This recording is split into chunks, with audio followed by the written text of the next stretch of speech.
जब एक बेटा यूथ लड़ने जाता है तो माँ उसको 2 तलवारें देकर भेजती है कि अगर सामने वाले के हाथ में तलवार ना हो, निहत्था हो, तो उस पर वार मत करना, पहले उसको तलवार देना और फिर युद्ध करना। जब वक्त अच्छा हो तो मदद करो और वक्त बुरा हो तो मेहनत करो। मेरे आंसू सिर्फ एक बार निकले थे जब दिल्ली विश्वविद्यालय में मैंने टीचर्स को बोला कि ईवीएम पे इंक लगी हुई है, इसको लेके आप कुछ कीजिए, और कुछ नहीं हुआ, सिर्फ बहाने बनाए गए। तब मुझे लगा कि पूरा प्रशासन ही क्यों इतना खिलाफ है। दुखद बात है कि किसी ने अभी तक एक्शन नहीं लिया है कि वोट चोरी का इल्ज़ाम लगा है, कोई जांच भी नहीं कर रहा। ऐसा तो नहीं है कि फ़ंड एलोकेट नहीं होते, फ़ंड तो पूरे आ रहे हैं और समय से आ रहे हैं, लेकिन फ़ंड जा कहाँ रहे हैं। बहुत सारे सवाल उठे हैं मेरे पे।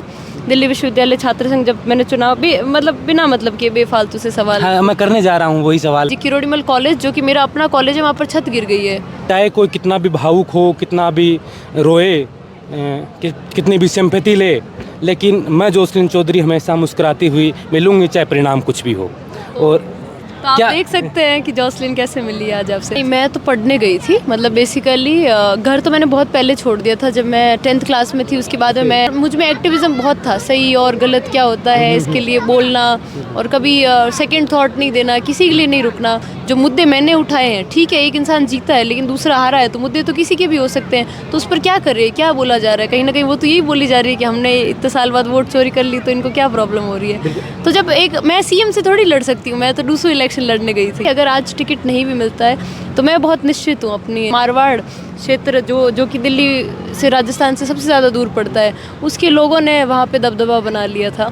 हार जीत तो समझ ही नहीं आ रही जिस तरीके से आज चीज़ें हो रही है। टिकट वितरण हुआ भी नहीं था, तो उस समय मेरी किसी से बात हो रही थी और मैंने उनको ये भी कहा, दूसरे दिन टिकट आने वाली थी, तो मैंने उनसे ये कहा बैठे बैठे पे यही आरोप लगा कि आपने टिकट खरीदा है, आपके पास इतना पैसा था कि आपने एनएसवी का टिकट खरीद लिया। चैनल से आप बात कर रहे थे तो बोले चलो चलो चलो, वो बहुत वायरल हुआ कि देखो मीडिया से बात नहीं करती। क्या इंसिडेंट था, क्या?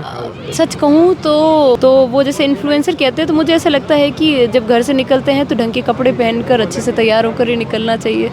ज़्यादा 15-20 मिनट एक्स्ट्रा ही लग जाते हैं, और उसमें अगर आपकी अच्छी फोटो आ जाए तो आप इन्फ्लुएंसर बन जाए, तो इसमें मेरी गलती तो नहीं कहूँगी। मैं सबसे यही कहूँगी कि सुबह थोड़ा आधा घंटा जल्दी उठे। जब आपसे ये सवाल किया गया कि राजस्थान के 2 दिग्गज नेताओं के नाम लिए कि कौन सा ज़्यादा पसंद है, तो आप क्या मानते हैं? राजस्थान की राजनीति की हम बात करें, क्योंकि आप राजस्थान से बिलोंग करते हैं, तो यहाँ आपका आदर्श कौन है? तो वो एक चीज़ ज़रूर हमेशा याद रहेगी, क्योंकि एक मदद के समय उन्होंने बहुत बड़ी मदद करी। छात्र संघ चुनाव तो रहा ही नहीं कहीं ना कहीं, ये ऐसा चुनाव बना दिया गया जिसमें एक सामान्य घर से आकर छात्र जो है वो तो लड़ने का सोच ही नहीं सकता है। क्या सीखा जोसलिन ने इस चुनाव हारने के बाद? अब आगे क्या करना चाहती है?